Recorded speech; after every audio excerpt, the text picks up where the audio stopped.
بسم الله الرحمن الرحيم وإذ أخذ الله ميثاق النبيين لما آتيتكم من كتاب وحكمة ثم جاءكم رسول مصدق لما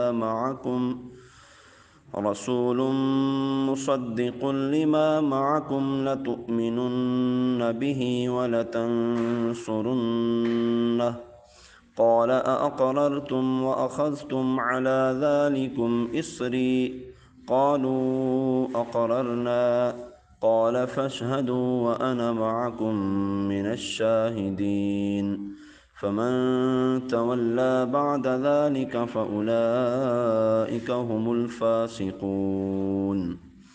اور یاد کرو جب اللہ نے نبیوں سے وعدہ لیا کہ میں تمہیں کتاب اور حکمت عطا کروں گا، پھر تمہارے پاس وہ عظمت والا رسول تشریف لائے گا جو تمہاری کتابوں کی تصدیق فرمانے والا ہوگا، تو تم ضرور ضرور اس پر ایمان لانا اور ضرور ضرور اس کی مدد کرنا۔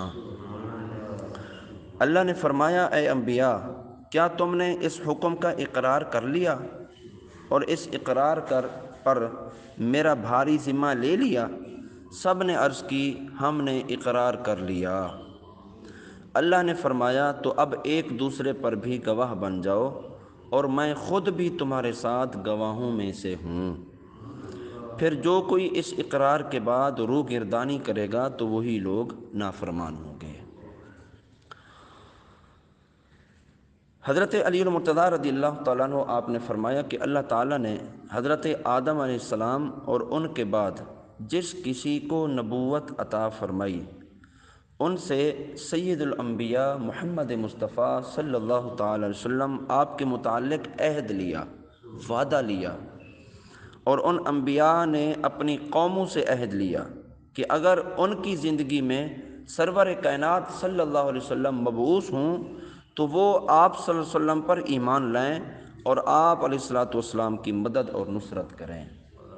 اللہ نے نبیوں سے وعدہ لیا اور ہر نبی نے اپنے دور میں اپنی امت سے وعدہ لیا کہ اگر تم میں سے کسی کے زمانے میں بھی آخری نبی جناب محمد مصطفیٰ صلی اللہ تعالی وسلم تشریف لائیں تو تم نے کیا کرنا ہے؟ ان پر ایمان لانا ہے۔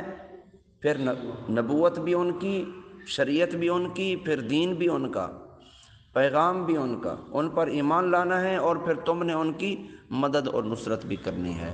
تو یہ وعدہ حضرت آدم علیہ السلام سے لے کر حضرت عیسیٰ علیہ السلام تک چلتا رہا، نبیوں میں بھی اور امتوں میں بھی۔ اس سے ثابت ہوا کہ ہمارے آقا و مولا حبیب خدا محمد مصطفیٰ صلی اللہ تعالی وسلم تمام انبیاء میں سب سے افضل ہیں، سب سے اعلیٰ ہیں۔ اس آیت مبارکہ میں نبی کریم صلی اللہ علیہ وسلم کے عظیم فضائل بیان ہوئے۔ علماء کرام نے اس آیت کی تفسیر میں پوری کتابیں تصنیف کیں اور اس آیت سے عظمت مصطفیٰ صلی اللہ علیہ وسلم کے بے شمار نکات حاصل ہوئے۔ جیسے حضور پرنور صلی اللہ علیہ وسلم کی شان میں اللہ تعالیٰ نے یہ محفل قائم کی کہ جس میں انبیاء کرام کی ارواحیں جمع تھیں، ان روحوں سے اللہ تعالیٰ نے وعدہ لیا۔ خود عظمت مصطفیٰ کو اللہ تعالیٰ نے بیان فرمایا کہ تم میں سے کسی نبی کے دور میں میرے محبوب تشریف لائیں تو تم نے ان پر ایمان لانا ہے، تم نے ان کی مدد و نصرت کرنی ہے۔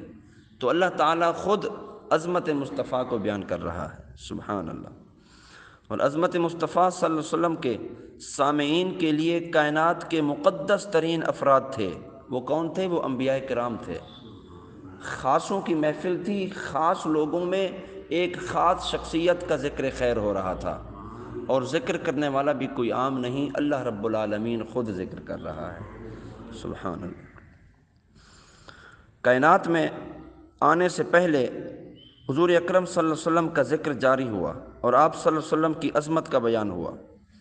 آپ صلی اللہ علیہ وسلم کو تمام نبیوں کا نبی بنایا کہ تمام انبیاء کو بطور خاص آپ پر ایمان لانے اور مدد کرنے کا حکم دیا۔ انبیاء کرام کو فرمانے کے بعد باقاعدہ اس کا اقرار لیا، وعدہ لیا، عہد لیا، اور حالانکہ انبیاء کرام کے انبیاء کرام کسی حکم الہی کا انکار نہیں کرتے، لیکن اللہ تعالیٰ نے پھر بھی اس پر اقرار لیا، ان سے وعدہ لیا، اور انبیاء کرام نے اس اقرار کا باقاعدہ اعلان کیا، اور اقرار کے بعد انبیاء کرام نے ایک دوسرے پر گواہ بنایا۔ اللہ تعالیٰ نے خود فرمایا کہ تمہارے اس اقرار پر میں خود بھی گواہ ہوں۔ انبیاء کرام نے اقرار کرنے کے بعد پھر جانا، پھر ان سے پھر جانا یا ہٹ جانا تو متصور ہی نہیں کہ کسی صورت میں وہ انبیاء کرام انکار کریں گے، لیکن پھر بھی فرمایا کہ اس اقرار کے بعد جو پھرے وہ نافرمانوں میں شمار ہوگا۔ اللہ اکبر۔ تو دیکھیں یہ آیت مبارکہ ایسی ہے کہ اس پر کئی کتابیں لکھی گئی ہیں، نبی کریم صلی اللہ علیہ وسلم کی شان میں کئی تفسیریں لکھی گئی ہیں، حضور صلی اللہ علیہ وسلم کی عظمت کے اظہار پر کسی ایک آیت پر اتنے بیان ہوئے اور اتنے خطابات ہوئے کہ نبی کریم صلی اللہ علیہ وسلم کی عظمت اور شان اتنی بلند ہے۔ اللہ تعالیٰ نے آپ کے ذکر خیر کو اتنا بلند فرمایا کہ ہر نبیوں سے وعدہ لیا اور اقرار لیا، اور ہر نبی نے اپنی امت سے اس معاملے میں عہد لیا۔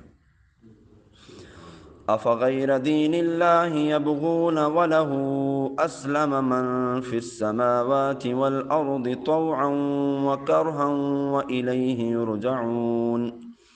کیا لوگ اللہ کے دین کے علاوہ کوئی اور دین چاہتے ہیں، حالانکہ آسمانوں اور زمینوں میں جو کچھ بھی ہے وہ سب خوشی سے یا مجبوری سے اسی کی بارگاہ میں گردن جھکائے ہوئے ہے، اور سب کو اسی کی طرف لوٹ کر جانا ہے۔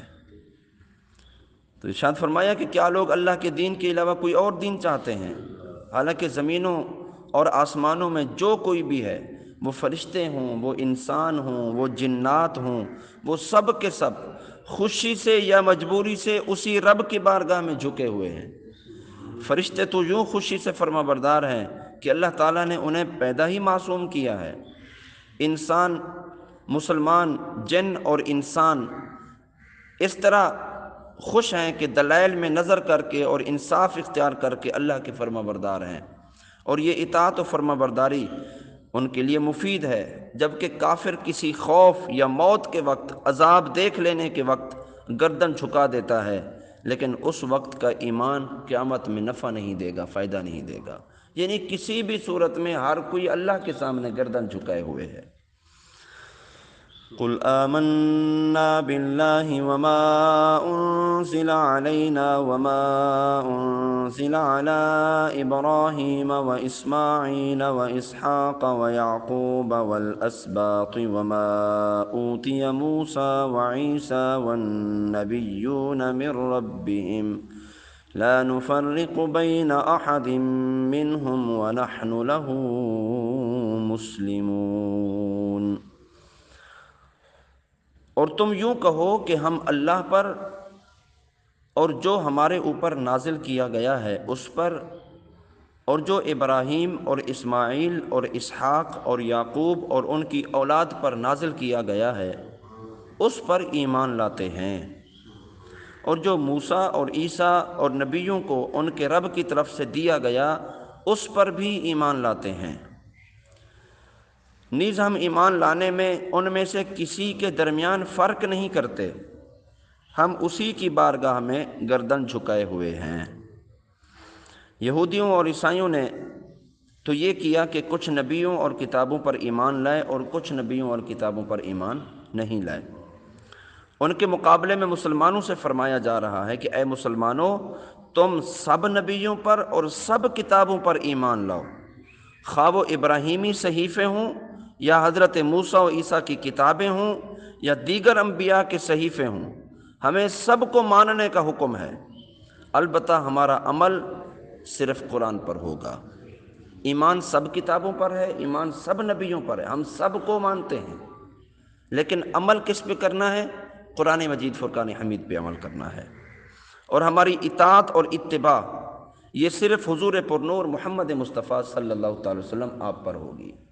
ہر نبی پر ہمارا ایمان ہے کہ وہ برحق اور اللہ کے سچے نبی تھے، اور اللہ کی ہر کتاب اور نبیوں پر اترنے والے ہر صحیفے پر ہمارا ایمان ہے کہ یہ اللہ کی طرف سے پیغام ہے، لیکن عمل کے اعتبار سے ہم صرف قرآن پاک پر عمل کریں گے، اور اتباع اور پیروی کے حوالے سے صرف حضور پرنور جناب محمد مصطفیٰ صلی اللہ علیہ وسلم آپ کی پیروی کریں گے۔